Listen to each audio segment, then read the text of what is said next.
بسم اللہ الرحمن الرحیم۔ حضرات، 15 اگست آنے کو ہے اور 15 اگست کا دن ہندوستان کی آزادی کا ہے۔ تقریباً 200 سال ہندوستان انگریزوں کی غلامی میں رہا اور طویل جدوجہد کے بعد یہ ملک انگریزوں کی غلامی سے آزاد ہو سکا، جس میں ایک دو نہیں لاکھوں بلکہ اس سے بھی آگے اگر کہا جائے بغیر کسی مبالغے کے تو کروڑوں انسانوں نے اپنی قربانی دی۔ بالآخر طویل جدوجہد کے بعد یہ ملک آزاد ہوا اور آزادی کی نعمت ملی۔ اور پھر آزادی کیا ہے؟ ایک دستوری شکل میں اور آئینی شکل میں 26 جنوری کو وہ عوام کے سپرد کی گئی۔ لہٰذا ہمیں آزادی کو بھی جاننا ہے اور آزادی کن چیزوں کا نام ہے یہ بھی جاننا چاہیے۔ اسلام نے کبھی بھی غلامی کو پسند نہیں کیا اور ہر انسان کی یہ فطرت ہے کہ وہ آزاد رہنا چاہتا ہے، اپنے فیصلے خود کرنا چاہتا ہے، مجبوری، محکومی، کمزوری اور مسکینی کو دور کرنا چاہتا ہے۔ یہ اسلام نے بخوبی عطا کیا ہے سب کو۔ ایک کلمے کے بعد تمام جھوٹے خداؤں کا انکار کرنا سکھایا اور ایک ساتھ تمام انسانوں کو عبادت کرنا سکھایا۔ اسی اسلام نے تمام قسم کے بندھن اور بیڑیوں کو کاٹ کر انسانیت کو آزاد کرانے کا ہنر بھی سکھایا اپنے ماننے والوں کو۔ بہرحال جب ہندوستان میں انگریز آئے اس کا کیا پس منظر ہے، وہ کیوں آئے؟ 24 ستمبر 1999 کو لندن کے چند تاجروں نے ایک کمپنی قائم کی ایسٹ انڈیا کے نام سے، اور 21 ستمبر 1600 عیسوی کو وہاں کی ملکہ نے اس کمپنی کو منظوری دی کہ یہ کمپنی مشرقی ممالک میں تجارت کرے گی۔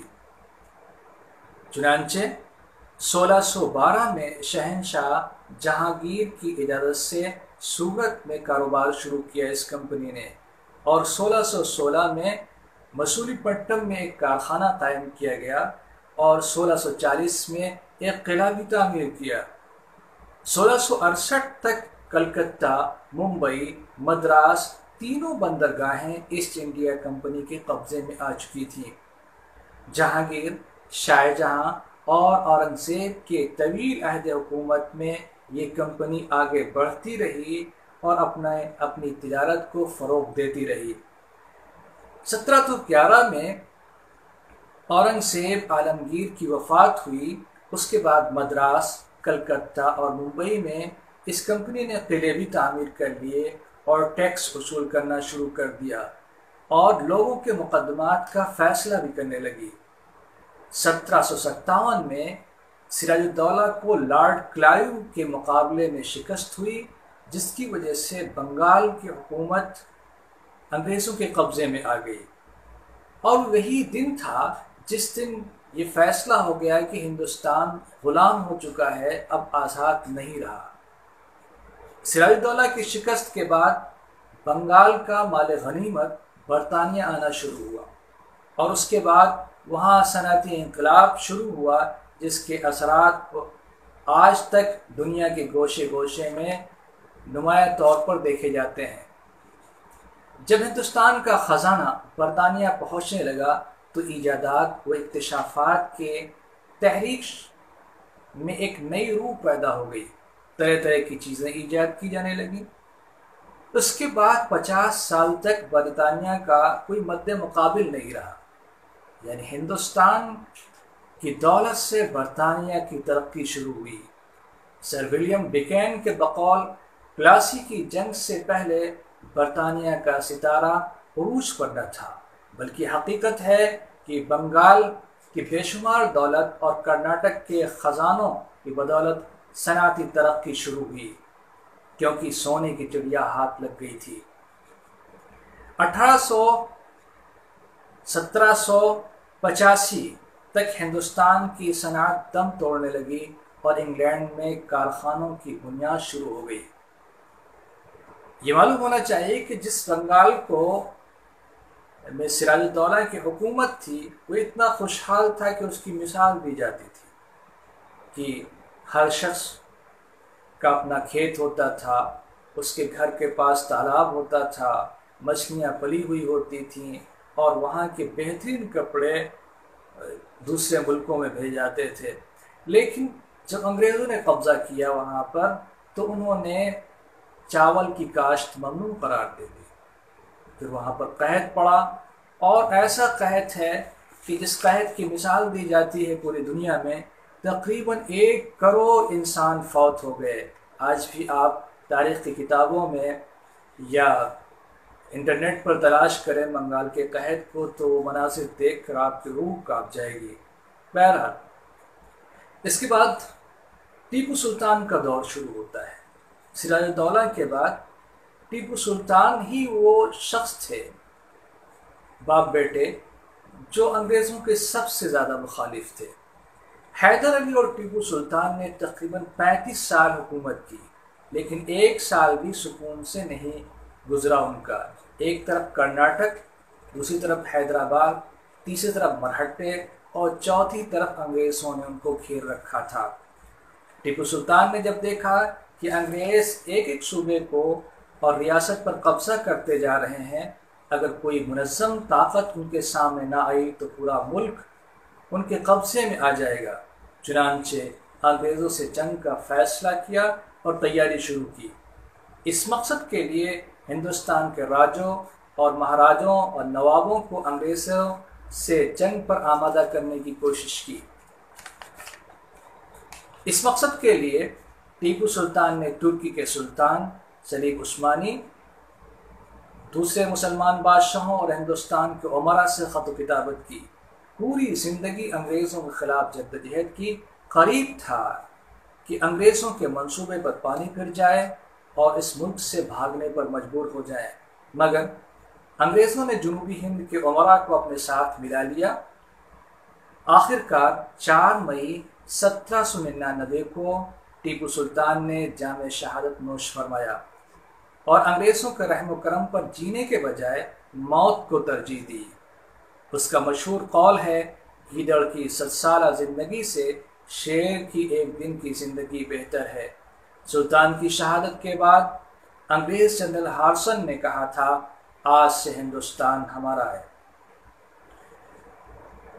1803 میں ایسٹ انڈیا کمپنی کے نمائندے نے بادشاہ دہلی سے ملک کے انتظام کا پروانہ لکھوا کر ملک میں اعلان کروا دیا کہ خلق خدا کی، ملک بادشاہ سلامت کا، حکم کمپنی بہادر کا، یعنی مخلوق اللہ کی ہے اور اس ملک کا بادشاہ سلامت یہاں موجود ہیں اور کمپنی بہادر کا آرڈر چلے گا۔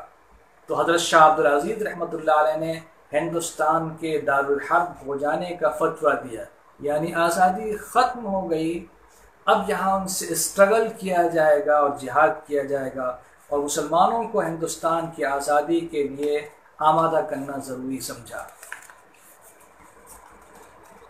1757 میں سراج الدولہ اور 1799 میں سلطان ٹیپو کی شہادت کے بعد ہندوستان کے حکمراں طبقے میں کوئی ایسا شخص بھی نہیں تھا جو وقت کے دھارے کو موڑ دیتا۔ حضرت شاہ عبدالعزیز کے والد شاہ ولی اللہ رحمۃ اللہ علیہ اور اس کے بعد شاہ عبدالعزیز نے اپنے ارشاد و تربیت سے جس انقلابی جماعت کی بنیاد ڈالی تھی، آخرکار وہ حضرت سید احمد شہید رحمۃ اللہ علیہ اور ان کے رفقا کی صورت میں ظاہر ہوئی۔ حضرت سید احمد شہید رحمۃ اللہ علیہ 1786 میں پیدا ہوئے۔ اس وقت مغلیہ سلطنت کے فرمانروا شاہ عالم تھے، جن کی حکومت کے بارے میں مشہور تھا، سرت شاہ عالم از دلی تا پالم۔ ہندوستان اس وقت سیاسی مذہبی اور اخلاقی حیثیت سے زوال کی آخری حد کو پہنچ گیا تھا۔ حضرت سید احمد شہید رحمۃ اللہ علیہ نے اپنی تحریک کا آغاز اصلاحی اور تبلیغی دوروں سے کیا۔ آپ کی اصلاحی کوششوں سے لاکھوں انسانوں کی زندگی بدل گئی، مساجد میں رونق آ گئی اور ایمان کی باد بہاری چل پڑی۔ 1821 میں 700 سے زائد افراد کے ساتھ حج بیت اللہ کا سفر کیا۔ ہندوستان پر انگریزوں کو تسلط اور مسلمانوں کی خانہ جنگی اور زوال دیکھ کر آپ بے چین ہو گئے۔ آپ نے اپنے رفقا کو جہاد کے لیے تیار کیا اور گوالیار کے راجہ دولت رائے سندھیا کے وزیر اور برادر نسبتی کو آپ نے خط لکھا۔ خط میں لکھا، جناب کو معلوم ہے کہ یہ پردیسی سمندر پار کے رہنے والے سودا بیچنے والے تاجر سلطنت کے مالک بن بیٹھے ہیں۔ 6 مئی 1831 عیسوی کو حضرت سید احمد شہید اپنے ساتھیوں اور غازیوں کے ساتھ جام شہادت نوش فرمایا اور ہندوستان کی ایک نئی تاریخ بنتے بنتے رہ گئی۔ انگریزی حکومت اور اقتدار، انگریزوں کے تکبر، ملک کی دولت کا استحصال اور ملک کے لوگوں کے مذہبی عقائد اور جذبات کے مسلسل بے حرمتی برداشت کرنے کے بعد ہندوستان کی فوجوں نے مئی 1857 میں ان کے خلاف علم جہاد بلند کر دیا۔ 10 مئی کو میرٹھ چھاؤنی سے بغاوت کی ابتدا ہوئی۔ 11 مئی کو ہزاروں لوگ دہلی میں جمع ہو گئے اور بہادر شاہ ظفر کو اپنا رہنما تسلیم کیا۔ بادشاہ کے 3 نوجوان لڑکوں کو قتل کر دیا گیا اور بہادر شاہ کو رنگون برما جلا وطن کر دیا گیا۔ فوجوں کو 3 روز تک دہلی کو لوٹنے کی اجازت دی گئی۔ انگریز کمانڈر لارڈ رابرٹس کے جو کانپور سے فوج لے کر دہلی میں بغاوت کچلنے گیا تھا، لکھتا ہے یہ 24 ستمبر 1857 کا واقعہ ہے، جب انگریزی فوجیں دہلی پر قابض ہو چکی تھیں اور لال قلعہ فتح ہو گیا تھا۔ تو اس کے بعد وہ وہاں کا منظر لکھتا ہے کہ اس کے بعد میں کانپور کے لیے روانہ ہو رہا ہوں تو دیکھتا ہوں کہ دہلی میں کوئی آواز مجھے سنائی نہیں دیتی، کوئی زندہ انسان نہیں دکھائی پڑتا اور لاشوں کے ڈھیر اور انبار لگے ہوئے ہیں۔ لاشوں کو دیکھ کر ہمارے گھوڑے بدک رہے ہیں اور چیل، کوے اور گدھ ان لاشوں کو نوچ رہے ہیں۔ لاشوں کی حالت ایسی ہے جیسے کوئی اپنے کسی شخص کو پکار رہا ہو، کسی کا ہاتھ اٹھا ہوا ہے، اور بہت سے گدھ اتنے زیادہ ان کے پیٹ بھر چکے ہیں انسانی گوشتوں سے کہ اڑ نہیں پا رہے ہیں۔ ہر طرف تعفن ہے، بدبو ہے۔ یہ منظر دیکھ کر میں کبھی زندگی میں بھول نہیں سکتا کہ اس نے اپنی ڈائری میں لکھا۔ اس کے بعد ایک دوسرا کمانڈر یہ لکھتا ہے کہ میں نے جب یہ دیکھا اس طرح کے حالات کو، میں پوچھتا ہر شخص سے کہ تو کون ہے، ہندو یا مسلم، اور جب بھی میں مسلم کا نام سنتا اس کو قتل کر دیتا تھا۔ بہرحال اس طریقے سے یہ جنگ آزادی بہادر شاہ ظفر کی قیادت میں لڑی گئی، اس میں کوئی اختلاف نہیں تھا، اور سب سے زیادہ نقصان بھی انگریزوں نے مسلمانوں ہی کو پہنچایا، اس وجہ سے کہ اس وقت کے حکمران مسلمان تھے اور وہی زیادہ کوشش کر رہے تھے کہ اقتدار واپس ہو جائے، اور انگریزوں نے انہی سے اقتدار حاصل کیا تھا۔ اس کے بعد جب یہ حالت ہو گئی تو 1857 کے بعد ملازمتوں سے مسلمان نکال دیے گئے، تعلیم و سیاست اس کے بعد پسماندگی ان کا مقدر بن گئی۔ شیخ الہند رحمۃ اللہ علیہ نے ریشمی رومال کی تحریک شروع کی اور دوسرے ممالک کے لوگوں سے خطوط لکھے اور خطوط حاصل کیے کہ وہ تعاون کریں گے۔ اس کے بعد 1919 میں تحریک خلافت شروع ہوئی، اور اس کے بعد 1927 میں فرقہ وارانہ فسادات شروع ہو گئے۔ جب انگریزوں نے یہ دیکھا کہ ہم ان ہندوستانیوں کو شکست نہیں دے سکتے تو انہوں نے ڈیوائڈ اینڈ رول کی پالیسی اپنائی اور ہندو مسلمان میں اختلاف پیدا کر دیا۔ بہرحال چند ماہ کے درمیان 25 فسادات ہوئے۔ بہت سے مسلمانوں کا خیال تھا گاندھی جی ان کو روک پانے میں ناکام رہے۔ بالآخر 1947 میں ملک آزاد ہو کر تقسیم بھی ہوا، تقسیم ہو گیا، ایک ملک 2 ٹکڑے میں بکھر گیا، پھر 10 لاکھ انسان قتل کیے گئے اور لوگ اپنے ملک ہندوستان کو چھوڑ کر پاکستان جانے پر مجبور ہوئے، اور جو اس علاقے میں لوگ رہتے تھے وہ یہاں آنے پر مجبور ہو گئے، اور لوٹے پٹے لوگ آئے اور لاکھوں لوگوں نے اپنی جان گنوائی۔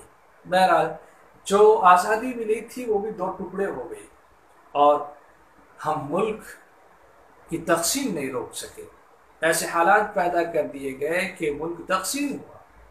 اس کے لیے بہرحال بہت سی چیزیں ہیں جو اس کا سبب بنی، لیکن ملک آزاد ہونے کے بعد یہاں کے جو مسلمان ہیں آج کل، انہوں نے فیصلہ کیا کہ ہم پاکستان نہیں جائیں گے بلکہ اسی ملک میں رہیں گے۔